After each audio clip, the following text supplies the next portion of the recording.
Good morning, madam. Yes, sir. You can. Shall I start the presentation? Yes, sir. Please start, sir.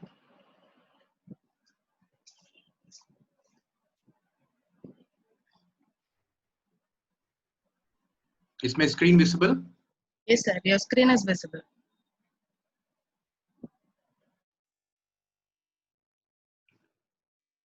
So, good morning to all the participants. I also thank Dr. Smice and JCT group of institutions for inviting me to deliver this keynote talk in this international conference.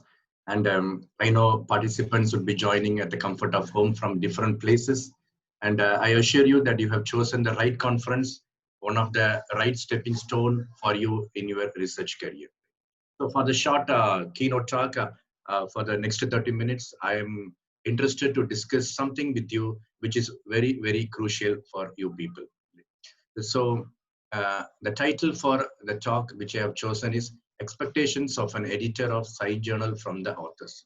Most of the authors, when they go for a conference, the next level they choose is the going for a high quality journal, right? But most of the time they say that the paper is getting rejected.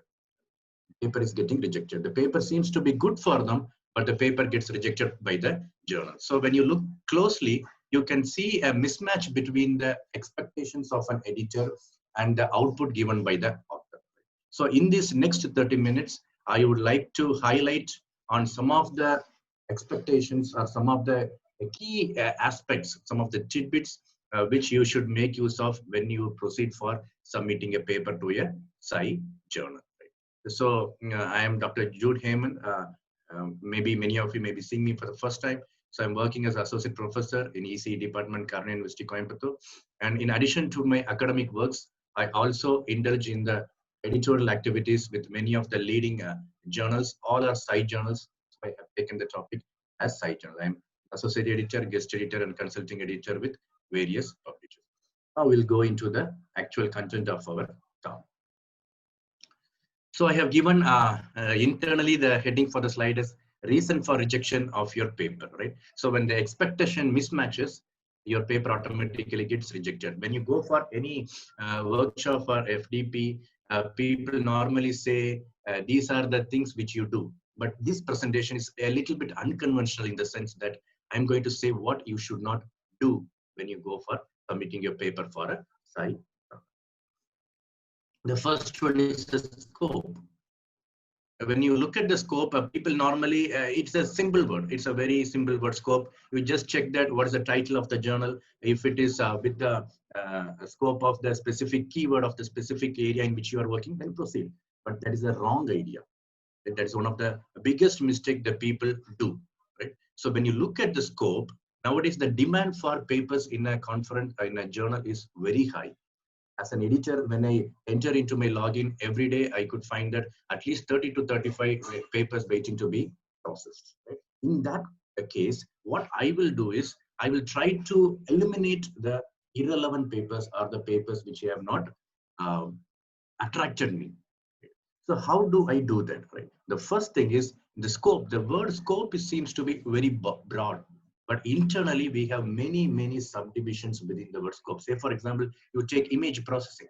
Image processing is one of the keyword, common keyword. But internally within image processing, you can find that we have many keywords like satellite image processing, medical image processing, and other scene understanding, semantic analysis. So many types of inbuilt divisions are available. So what I will advise you is don't just look at the scope.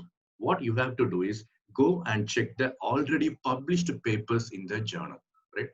Many of the journals, they give the recently published papers in the form of an issue. Right? You can go to the journal and check whether the exact match of your area, the internal scope of your area matches with the journal. Then you can proceed for submission. Otherwise, within 2 to 3 days, you will get a mail from the editor-in-chief stating that your paper is not accepted, it is out of scope. But you will wonder, image processing is there, but still it may be the case. And second one is, if you are going for a review paper, right, check whether the journal accepts review papers or not. In the submission scrolling icon, you can find a separate column like review. If you find a column like review, do not go there, because many journals are not interested in review papers, because in the sense they find that there is no new contribution in the review papers. But many journals do accept review papers, but you have to check when you go to the submission page. Lack of novelty or originality. So once if your scope matches, the next thing an editor do when they go for a preliminary screening. So all these stuffs are done before going into the review process. They're looking for the novelty or originality. But people normally get misunderstood about the word novelty or originality. Right? There are two cases of novelty or originality. The first one is taking some already existing work or already existing method. Say, for example, genetic algorithm is a well-known established method. Already taking that established method and applying for your work. That is one type. Right? The second type is doing something completely with either your genetic algorithm or your application. And normally, when you go for side journals, people expect the second category paper, right? Something different. What modifications, what contributions you have done in your paper. 85% of the papers we receive for the journals are dealing with case one. They take an already existing method and then they go for applying in their application, which is not always desirable. Right? So something different, try to have your own contribution. Right? When I say different, it can be either positive or negative. Right? Even negative results you can report. EIC is an expert. Editor-in-chief is an expert. So 99% of the times, he is going to monitor your paper in a clear-cut manner. Right? So your article must be different for an expert. Just because it seems to be different for you, you cannot say that my paper is different. That's the claim most of the authors make. Right? But the thing is how different it is for an expert who is sitting on the other side. If you are using already existing methods, chance of rejection is very high. Your contribution must be there. Why do the editor look for a novelty or originality? The simple reason is his journal, right? The journal, he is appointed by a publisher and his journal should be circulated worldwide. His journal should be subscribed by many institutions or other research organizations. Right?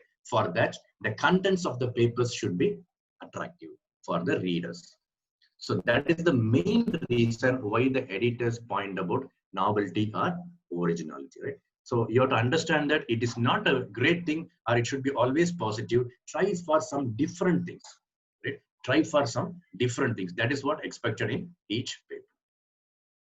English language usage, the third point is the grammatical mistakes, right? If you are not very good in English, you can get the help or support of a English professor or someone who can clear the grammatical mistakes. And most of the time, the people make mistakes in the title itself, which is horrible to look at. Right? So please avoid that. Complex sentences, sometimes when you read the sentences, it will be very difficult to understand. Right? I'm not going to say that you are not conveying the information. You are conveying the information, but it is very difficult to read because these people, when circulated to non-English speaking countries, they will not be interested in that. Right? So don't make it as a complex sentences, very lengthy sentences covering a 3 line in your MS Word file. Try to make sure your sentences are simple and crisp. Weak organization. When you have your section headings and subsection headings, make sure they are very much relevant. Don't give any general section heading names. You should be specific and that section headings should be relevant with your journal article also. Sentences which are logically wrong, don't assume something and say that this is going to be the best method. But it may not be the best method which the expert will know. So you can avoid such sentences which are logically wrong. These are the 4 things which normally people will check for the English language. So if these things passes, right, I will tell you friends, for checking all these things, the editor normally take is only 2 minutes time. Right, just a glance and they will find out all the flaws if any, and if there is no flaws, they will pass your paper to the next level of review process. That's where your reviewers will come into picture and they are going to take a decision. So the first 3 sections which I told you, scope, originality and English language, right? These are the key attractive points for an editor, right? If he's not impressed, if you are not able to impress your editor within 2 minutes, then things will not be positive. Match between the objectives and the conclusions. You should clearly mention your objective in the abstracts, right? When you write the paper, the first thing the reviewer is going to read is your abstract. The research objective should be clearly mentioned. What is an objective? Right? Only when there is a problem in the society or somewhere in the method or the algorithm, right? You need to do some research on that. That is the objective of paper publication. So when you say that your problem should be clearly defined and the possible ways of how to overcome that problem should be clearly defined in the abstract, that is what called as objective.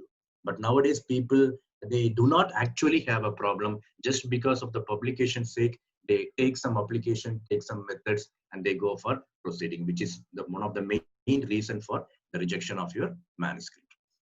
Even if your objective is clear, right? The next point is you have clearly stated your problem in the abstract and you have given a possible solution. Now, when you come to the results section, they will check. After reading the abstract, they will come to the results section and check whether there is a match between the abstract and your results, or the objective and the results, right? When they do that, they will expect some discussion, some inferences from you, which you have derived from the tables or the bar charts or the graphs. If you do not have any discussions, then they will not be able to come to a conclusion. They cannot come to a conclusion on their own by looking at your tables. Right? When your numerical values are given there, you should be in a position to derive many different variety of inferences validating your hypothesis. Right? That is called as discussions, which is missing in many of the manuscripts. They just go for experiment results without any discussions, which is also another reason for the rejection of the manuscript. Irrelevant contents, known contents. Explaining the already known contents in an elaborate way is not going to help you. Just because the manuscript should be 20 pages length or more than 15 pages length, people just drag with the already known techniques. Say, for example, machine learning, right? They will say that machine learning is invented, the common methods of machine, all those stuffs are not necessary. Right? So when we look at the paper, we immediately know whether some content is available or not. So avoid any already known contents, right? Subject matter which are close to your contribution alone must be discussed in the paper or in the manuscript. Right? Don't write anything extra. That is the way how you do your research work. Remember, your paper publication comes in the second stage, but your research work does a lot. So if your research work is sufficient enough, then you will have automatically contents to go for your journal paper.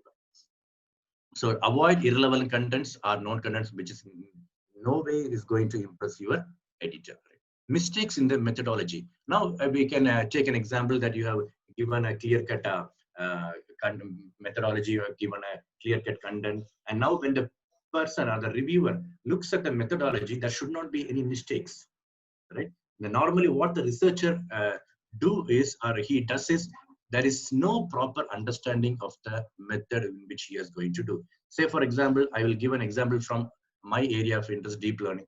Deep learning methods do not need manual feature extraction. The convolutional neural network, when you take the convolution layer itself, is going to extract the features and do the classification process. This is a simple idea, but the people or the researchers who are writing the paper, when they do the research work, they do not go into the deepest aspects of deep learning methods.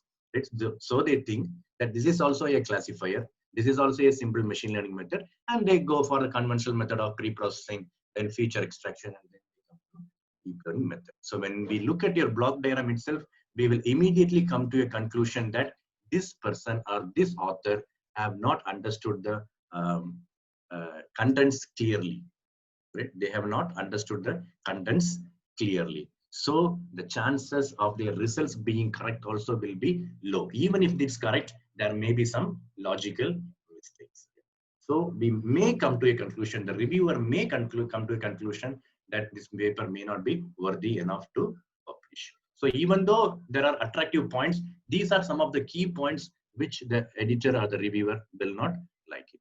And your database must be sufficiently large. If you're using some inputs, your inputs must be sufficiently large for validating your result. This is the main aspect of any methodology. Right? Without inputs, you are not going to do any research. But make sure that your inputs are sufficiently large to check or to validate or to say that you have tested your method with many inputs and your answers are correct. Right? That should be the another mistake. That is the another mistake which normally the authors do. They do with just 5 images or 5 data, 5 input data, or 10 input data, and they say they have got 100% results.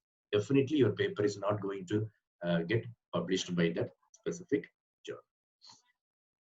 Lack of discussions and inferences of the results, as I told you earlier, incomplete results, right? You do 3 methods, and for 2 methods, you would have calculated some performance measures, and for the 3rd method, you would have calculated some different performance measures, where we can find that non-uniformity between the methods. This is absolutely not acceptable in a journal. A research, in the sense, in terms of publication point of view, the quantum of results are very, very important. In that case, all the methods should be uniformly biased. Right? If you're executing one performance measure for a method, do the same thing for all the methods. Stage-wise results, when you have a methodology from the previous slide, when I look at your diagram or something like that, immediately I will know what you are going to do. In that case, you need your results one stage by stage. Don't just give the input and immediately go to the final output. For the conferences, because of the lack of paper length, it's okay. But when you go for your journals, it should not be the case. The intermediate results is very, very important. Lack of quantum of results. Don't take one method and just one performance measure and give your results. Definitely, it is not acceptable. Interpretation of your results. As I told you, try to derive some inferences. Very, very, very important. Try to derive many inferences from your results. Lack of results for validating your hypothesis, irrelevant results. Your objective says one, but your output experimental results will be something very different. That should be avoided. So for example, you can see many graphs or plots from various softwares. Without knowing what is the purpose of that graph and plot, the people will include in their paper. Right? Because of that, they will not be able to write any discussion on that. That is one of the main reasons for the rejection of the manuscript. Then when you come to the category of survey papers, critical review, you should be a critic when you write a survey paper. That means pinpointing the drawback of other people's work. That is the major expectation of any survey paper. Don't just write that this person has done that. That is not acceptable. Poor organization, how you are going to present, because there is going to be no contribution there. Right? So how you are going to present your paper is important. The lack of flow, continuity should be there when you go for one paragraph to another paragraph. The way in which you present, and if a review paper is already available in that area, then the chances of your paper getting going to get accepted is very, very less. So the reviewer will analyze all these things and he will finally give a decision. But still, if the editor-in-chief is not interested in that specific comments given by the reviewer, because if he is not having confidence on the reviewer, then there's a chance that still the paper may be rejected. Right? So make sure that you do not make mistakes in any part of your paper. So to become a successful researcher, right? Normally in academic institutions will expect for research publications, they will expect for funded projects, they will expect for consultancy, then they will expect for patents. So now I would like to concentrate only on the publication point of view, because this is a conference venue where you are looking at your possible publication of your paper. So apart from this, these are the major ingredients. It's like you're making cooking a food in your home. These are the major ingredients. But when you look at other stuffs, for becoming a successful researcher, you need some additional qualifications also. So these other bullet points will give you much more clarity or much more publicity across the globe. Right? Go for some book publications, try to get into the editorial positions. But once if you have a good number of publications, only then there's a possibility of entering here. You can have collaboration with the international labs. and you can be invited for many talks where you will find new friends also. But everything should be practiced with ethics and skill, right? Don't go beyond your ethical guidelines. That's very, very important. So writing research paper is an art. We went through the conference papers. Most of them are with the high quality papers. Thank you very much. But still, when you go for the journal, the expectation level will be a bit high. So make sure that you understand the art of writing the paper. Understand first why your paper will get rejected, right? So analyze that points, try to check, cross-check that all those points are removed in your paper. Both quantity and quality of research papers are important. Once you publish papers, when they say you are a very good researcher, you must have a good number of papers and at the same time, good quality papers. So quantity in the sense you can have many collaborative research works where stuffs like conferences will play a major role. Unfortunately, we could not meet face to face. You cannot meet your peers who are presenting papers in the conference, but these are the places where you can form some collaborative research works where you can increase the quantity. Quality, absolutely, it is based on your technical expertise. And when you choose journals, make sure your side journals as the first option and Scopus journal as the last option. Right? If you go below that, definitely you are going to waste your research work. These are some of the good quality publishers whom you can prefer for your papers. Keep an eye on your H index and I-10 index. Nowadays, people normally talk about H index, right? So which determines the quantity and the quality of the research papers. If you want to come, if you want to rub shoulders with the topmost scientist in the world, your H index must be at least 100. So you go proceed in a bit by bit manner. Definitely you can reach the top. Understand the editorial process of each journal, how it happens. Consultation with your peer group, right? Then choose the journal based on your requirement. Frequency of publication. If you want the paper to be published quickly, you choose check for the frequency of publication, the scope, the peer comments, everything. Avoid plagiarism, including self-plagiarism. Never ever indulge in plagiarism, which will be a serious issue. Plagiarism is murder, right? Self-plagiarism is suicide. Both leads to death. It will not be useful for any researcher. Follow ethics, both in doing your research and publishing your research.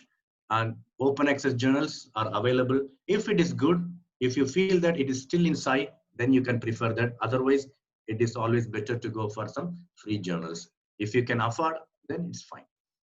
So another category with the journals nowadays coming up slowly. It is now common in the Western countries. It's not at a fixed pace in the Indian scenario. Q1, Q2, Q3, Q4, quartile journals. Even in impact factor journals, they are going to have many divisions, right?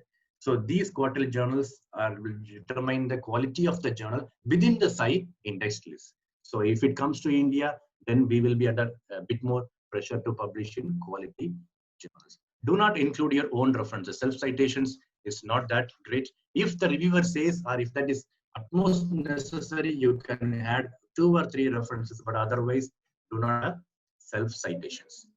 Attend more conferences to increase the chance of collaborators. All these stuffs, right? A human being is a dependent animal, right? So we need to have more collaborators to make sure that the research of you grows, research of your collaborator grows, and it will be useful for the society also. For that, conferences are very, very important. People talk about only journals, but at the same time, the conferences, such conferences, what we are having now with a good quality publisher, will increase the chance of achieving all the previous points which I have. So quality, how to judge the quality of publication, impact factor journals, number of citations, then comes your H index, then you have your cumulative impact factor. Publications in almost similar stream, very, very important. Right? Nowadays, people look at your CV and they say you have published one in mechanical, one in civil, one in electrical, one in computing, which is not acceptable. Targeting different within the stream, again, don't go for the same journal again and again. Try to target different journals. Ethical issues, right? Have an idea on VAP. VAP stands for Vancouver Authorship Protocol. When you can choose an author, when you can name a person as an author, what are the responsibilities of author? You can have an idea on that. It is available freely in Google.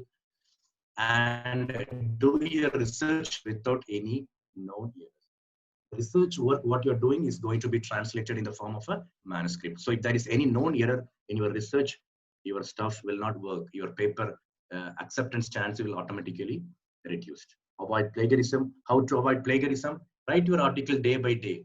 If they ask a paper tomorrow, then definitely plagiarism will be there because I will not have time to write my paper. But if you're doing that in a monthly basis, right, at the end of 2 months, you can find a very good paper. So do not wait for someone else to tell you go for publications. You do it on your own. Thank you very much for your patience listening. I think I have stopped correctly with the time. So this is my website, www.drjudehemant.com. So you can go there, you can find all new research stuffs which I am doing. And thank you once again for choosing the one of the best conference in the current scenario, because nowadays conferences are almost everywhere. And I hope the presenting your paper in this conference will be useful. If you have any queries, maybe I can take up 1 or 2 questions if you have any queries also. Thank you. Thank you very much. Thank you, sir. Thank you for the presentation. Thank you, madam. Any queries from participants?